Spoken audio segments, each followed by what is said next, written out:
Sandman students and staff. Welcome back to another exciting school year of the Sandman Consolidated News Network. I'm Deanna Conley, and I'm here with Elma Guerrero, and this is your Global News Edition. We hope our first story gets you pumped for fall because we are reporting on gigantic monster-sized pumpkins. We're not talking about your average garden variety pumpkin.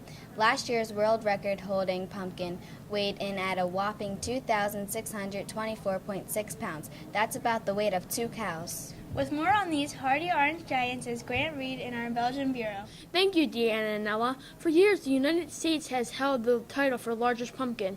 In the last 3 years, Europe has stolen the title for 2 of those. In the United States, the pumpkin farmers are usually people growing pumpkins in their backyards. However, the 2016 winner of growing the largest pumpkin is a plant scientist from Belgium, like many of the European pumpkin growers. These plant scientists are taking pumpkin growing to another level. The first giant pumpkin weight recorded was 400 pounds in 1900, compared with the 2016 winner weighing in over 2,600 pounds. With more on cultivating, we go to Ronnie and a pumpkin plant perfectionist, Logan. Thanks, Grant. I'm Ronnie here in Brussels with plant scientist Logan talking about his giant pumpkin patch. Logan, how would you say the weather has been this year for pumpkin growing? Weather isn't a big factor for my pumpkins like it is in the United States because I do all of my growing in a high-tech greenhouse that creates the perfect new England climate. How do these high-tech greenhouses work? I can't tell you all of my secrets, but I can tell you I'm orange and I know it. Wow, that's incredible. I wish you good luck on your crop this year. Let's go back to Deanna and Ella in the United States. Who knew growing pumpkins was so scientific? I know, and some of the winning pumpkin seeds can sell for big bucks, like almost $2,000. Thanks for watching the SCNN Global News Edition. Now on to the local news edition. Good morning, Sandman. I'm Layla Nunez, and this is Maya Daly, and this is SCNN Local Edition. Every fall, leaves of orange, red, and yellow are dancing on the treetops. The fall winds blow the leaves to the ground like a rain of beautiful colors. Children are gathering the leaves into piles to jump and have fun. How exactly do leaves get these beautiful colors? It was a mystery to us too, but we've the answer you've all been waiting for. Just like we get our nutrients from food, trees get their food from the process of photosynthesis. Can you tell us more about photosynthesis? Sure, Maya. It's where the chlorophyll in the leaves absorb the sunlight and turns the air and water into yummy sugar. This time of year there is less sunlight and the leaves aren't making as much sugar, so they need to hold on to what they have left. So the colors don't appear magically. Let me explain. Leaves contain another color pigment, and now it's their turn to explode. There is one pigment that caught my eye, the red leaves. It only appears in the fall, and scientists aren't sure why. I thought scientists knew everything, but I guess there was still some things to be discovered. The sun, soil, moisture, and temperature also affect the colors.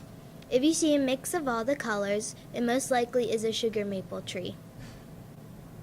And if you see an all yellow tree, it's most likely an aspen.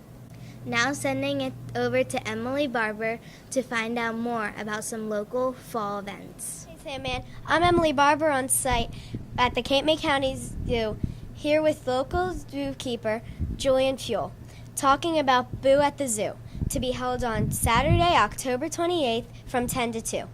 Thanks for having me. So Julian, what are some of the events here at the zoo? Well, Emily, we have live entertainment, games for the family, candy, a costume contest, and so much more. That sounds really fun. Last year was a blast, and I'm hoping this year will be even better. I bet it will. Sounds amazing. Thank you, Julian, for answering some of my questions today. No problem. See you all here this weekend. Also, Sandman, don't forget to visit Beach Plum Farm and the Haunted House at Elks in North Wildwood. Trick or Treat this year will be held on October 31st in Cape May from 5 to 7 and in Lower Township from 6 to 8. Be safe out there. Back to the studio with Layla and Maya. I'm Emily Barber, signing off. Good morning, Sandman. I'm Mia Diarco, and I'm here with Hunter Ray. We are from Mrs. Robinson's class, and we are here to discuss community service throughout our nation as well as our community. That's right, Mia. Recently, our country has encountered some of the worst natural disasters of our lifetime.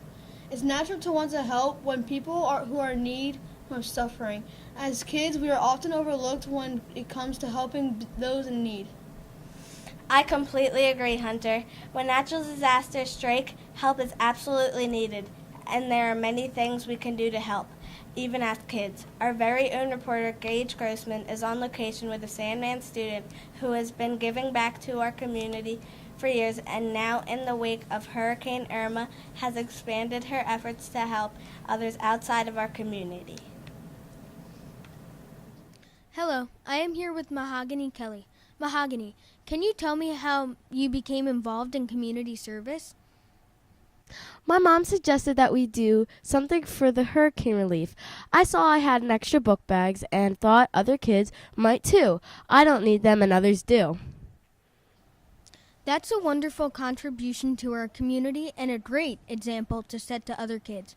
How did you expand the idea of helping out our community into helping out our country? It started about 3 years ago when my mom encouraged me to start picking up trash on Sundays. It became a regular thing for my friends and I to do, go around and clean up our community, and we started to call it Mahogany's Landing in the Can. We even did some gardening for the local police station. You're right. Many kids have backpacks from previous years that they are no longer using. About how many backpacks have you collected so far? We have collected around 30 book bags from our school districts so far. How will you get these book bags to kids in need after the hurricane? I'm not exactly sure, but I am considering flying to Florida with my mom's mom, who is here now, who lives in Florida and will be returning to Florida soon. Wow. I wish you the best of luck in your charity. Thank you for involving the students of Lower Township Elementary Schools.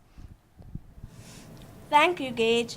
While natural disasters create a call to action for many, no act of kindness is too small. Look around and you will surely see someone who could benefit from an act of kindness. For example, you can help an elderly neighbor take out their trash or rake someone's leaves. Write a thank you to a first responder or a veteran. Even befriend someone who appears to be lonely or having a bad day.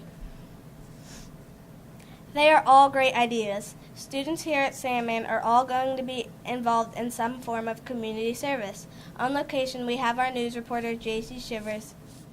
Good morning. I'm here with Mrs. Scurry's 6th grade class. They have been working to collect food and supplies for animals that were relocated to our area after recent hurricanes in our country. Mrs. Scurry, we noticed you have linens and towels for the animals here. What will the shelters be using them for? That's a good question. Well, sometimes they use the towels to line the cages for the cats and dogs or to dry them after they have a bath.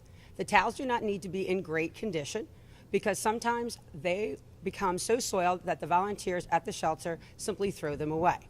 But in most cases, they try to wash and reuse them. I see your drive is off to a great start. Since you are collecting up until October 27th, let's take a moment and tell our students here at Sandman some of the items you are collecting. Cleaning supplies, paper towels, used linens, cat and dog food, kitty litter, cat and dog toys, cat and dog collars, leashes. Thank you. We wish you luck in your quest to help our furry friends. Thank you, JC. That's it for school news. But before we go, let's take this opportunity to introduce Sandman students to our teacher, Ms. Robinson. Ms. Robinson, today was a lot of fun working on SCNN. As a class, we are excited about the school year. What are you most excited about this school year? Well, guys, that's a tough one because there's so much to look forward to. But if I had to narrow it down to one thing, I would have to say our our community service project we have planned this year. Stay tuned, Sandman. Thank you, Miss Robinson. That's a wrap for this week's edition of SCNN.